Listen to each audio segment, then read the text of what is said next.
Um, yeah, I wanted to talk about brain rot as an ideal, not a very nurturing topic, not a very calm topic, but what I've been thinking about. And I wanted to talk about it in kind of an organic way, because in the video and several times on this channel, I have complained about a condition in the world that I call literalness, or literal thinking, which is essentially taking a symbol, an image, a concept, and prescribing to it one meaning, and then not deviating from the meaning, and worse, punishing others who deviate from the meaning. To me, my political flag in the ground, I think this applies to the absolute obsession with genes and chromosomes and matters of the body, parts of the body, the grip on the literal one-to-one meaning assigned to our bodies. Oh, that's a shame. But it also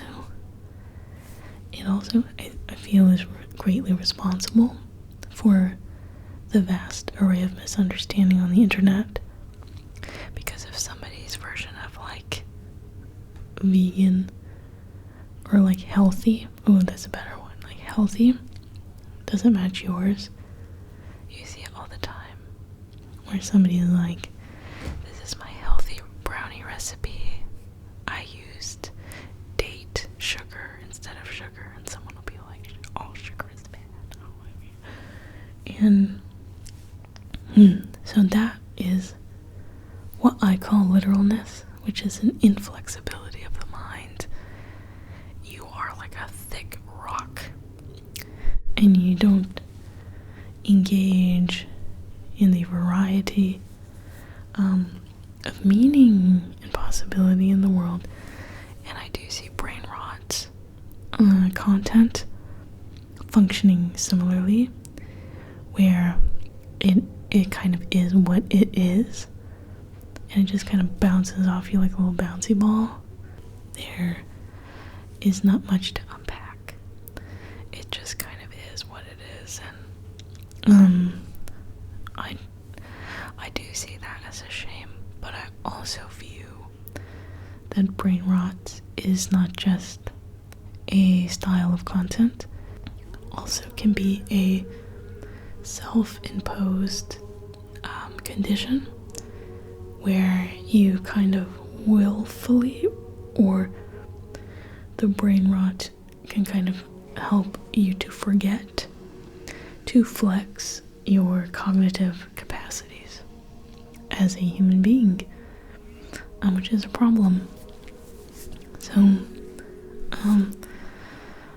I talked about like literalness and about brain rot, but I essentially made the argument that we are not meant to think literally that way.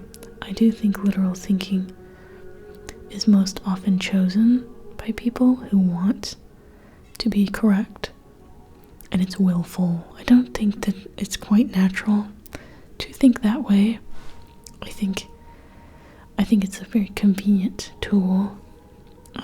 Maybe I'm wrong. Maybe people do just sometimes black and white thinking, but I'm inclined to see it as an intentionally wielded tool to scratch an itch, which is to be superior to another person, or to engage in a power dynamic that has consequences in society, like real economic, cultural consequences in society.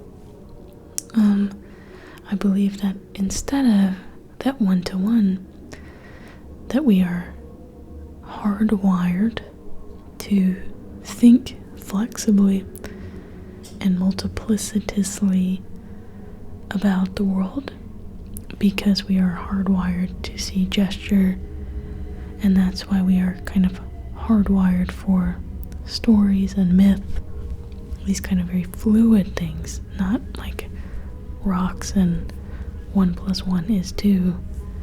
We are hardwired to make a story even about 1 + 1 is 2. We're meant to build a networked way of thinking that has robust meaning. It puts robust meaning in the world or picks up on the robust meaning in the world. So I think we're meant to be academics, and we are meant to be artists and poets and creative people, and we're meant to make stories and build relationships, and we're meant to do all kinds of things and feel. We are meant to be emotional and feel all kinds of things. And I think brain rot is the extreme collapse of that entire spectrum into the role of, instead of being the academic, the philosopher, the witch, whatever you want to be, instead of being like the magician, like the active force, you're just a consumer. And that's the part of the rot, because your whole human complexity is like rotting away because you're not using it or engaging in it. So I think I do feel there's like a divine element in it, because I think we're born to think complexly and robustly. So I said all that in the video, and I mean it. I really mean it. We are meant to do all kinds of things, not just watch whatever is on TikTok. I do think how I feel is that not all short form content is brain rot, and I think even some content that is billed as brain rot does not have to be. It kind of depends on how you interact with it and the role, because you can kind of take anything and make it into something profound and exercise that part of your brain. So it's not totally dependent on the content. And that reminds me, I actually have a new book.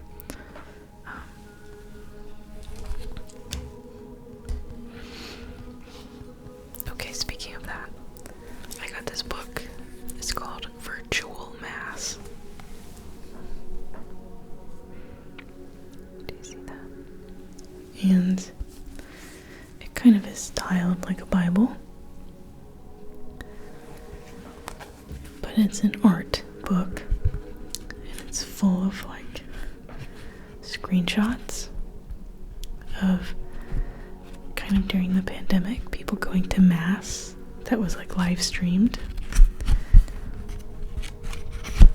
and they're like really crappy low res images. I'll show you. Crunchy book. So you see, it's like really low res, and it's just kind of like dubious. That was a good one. So it's just kind of these like super grainy, out of focus images of mass, and they're highly interesting. There's so many. Oh, this one's one of my favorites. It just like, look at this. Oh, but it's funny, people find the profound and connection, the important, even in even in like the strangest ways, the the strangest mediums.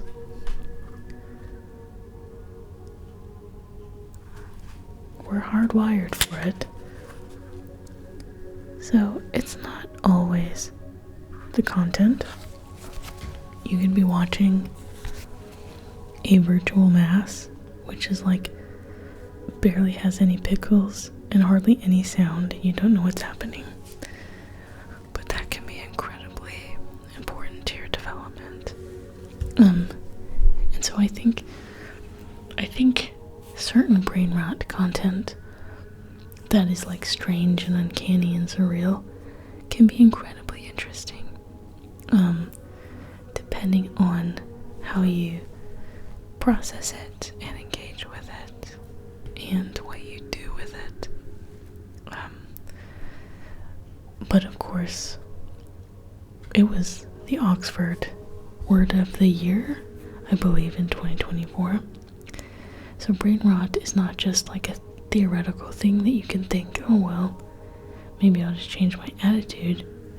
Brain rot should be taken seriously because it's such a widespread phenomenon where people are feeling really bad. They're just feeling really bad. And not everyone wants to make more complicated meaning from this kind of stimulus. People just kind of, it makes them feel good for a second, and then it makes them feel bad. So, brain rot is also a very large, kind of new, I would say a new genre, because it's not just kind of the old critique about low culture ruining people's IQs, like Family Guy, you know, like cartoons, and just low culture, low media. This is something a bit different, which is that it's starting to replace, like the symbol is starting to replace the thing that it represents, where you start to get like ironic, like highly absurdist, ironic humor that then replaces, that then becomes your like dominant response to the world.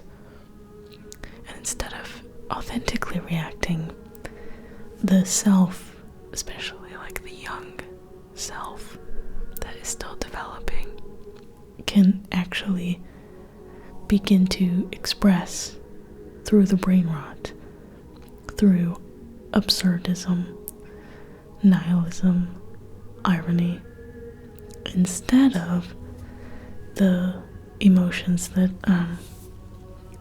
that are normally played with in media, represented by symbols in media. The case with brain rot is, I believe, the symbols are being interpreted as reality and hijacking the experience of reality. So the brain rot is a state in which you are not looking at a version of reality, you are in the replacement of reality, which is why it feels so bad, and you don't sleep, and you eat really weird, and your brain feels gross and thick and heavy, because you are now fully kind of inhabiting a reality that isn't quite natural. So I think if we're thinking about how symbols are interacting in brain rot, there's the flat version, and then there's the robust version.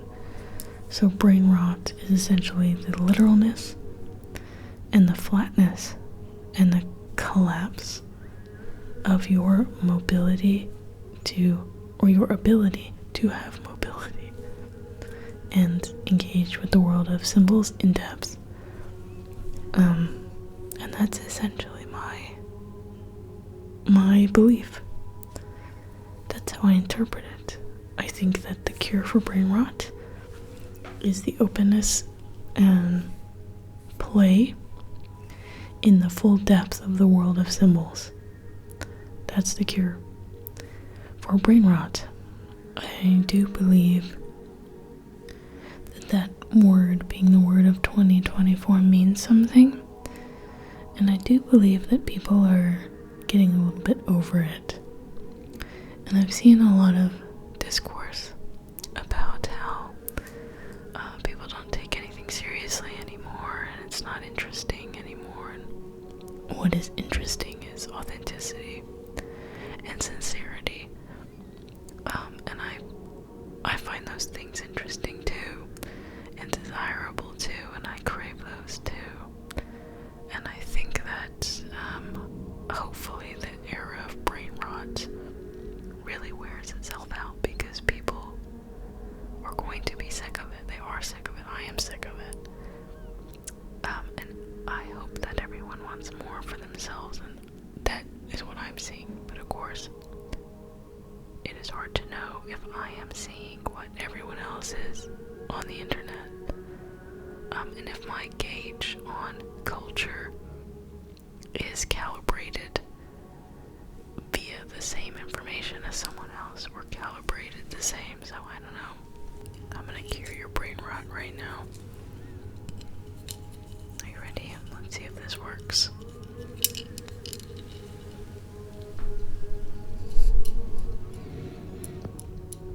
Do you see it?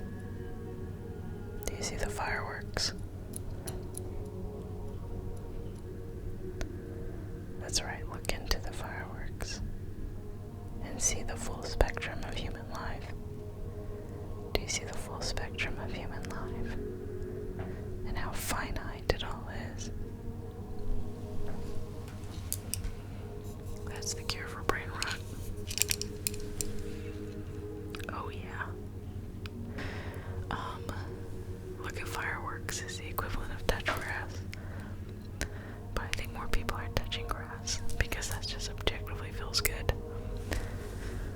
And looking at memes on the internet for 8 hours does not feel good.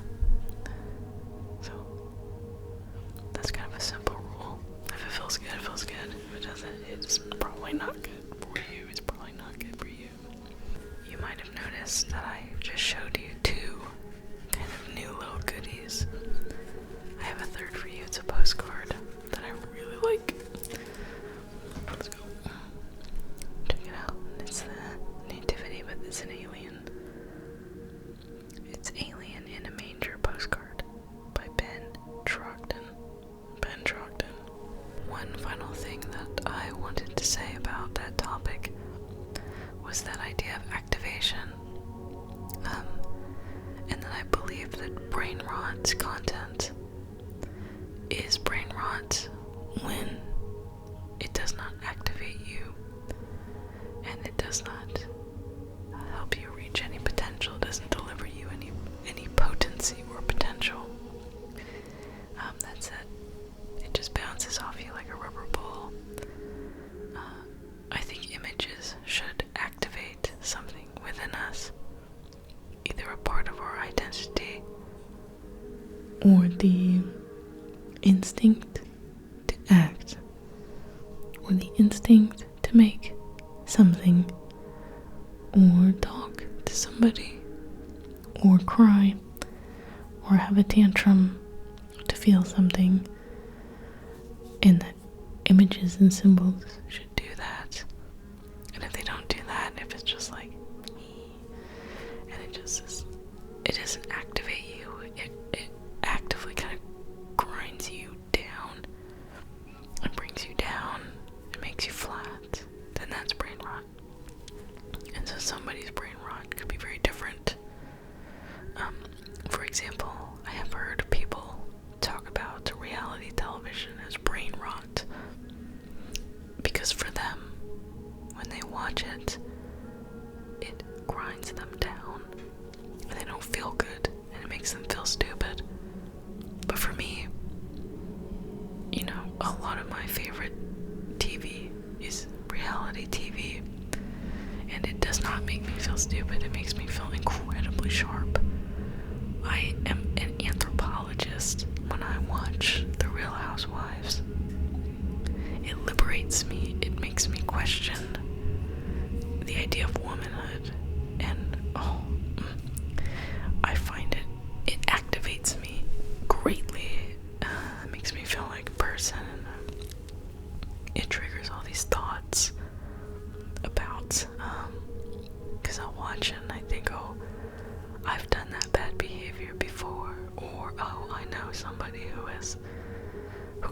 has a self-narrative like that, or is guilty and the guilt comes out as anger, that type of thing.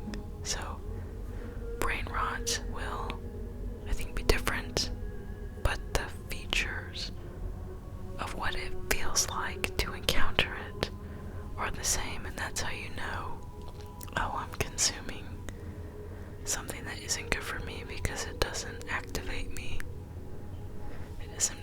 It doesn't bring a light to me. It drags me down. It makes me feel bad. And that's how you know it's brain rot. So that's something I think is very important, is the idea of activation and potential. And that the things that we consume, even if they're not deep, they do that in some way naturally, and we're wired for things to do that to us, like even just a beautiful day. Just a beautiful day activates us, makes us feel good. Even simple things can make us feel good. And brain rot is the state of not being activated, of being inactive, immobile, literal, flat, limited, and frozen and solid like a rock. It just has nothing dynamic going on. Yeah.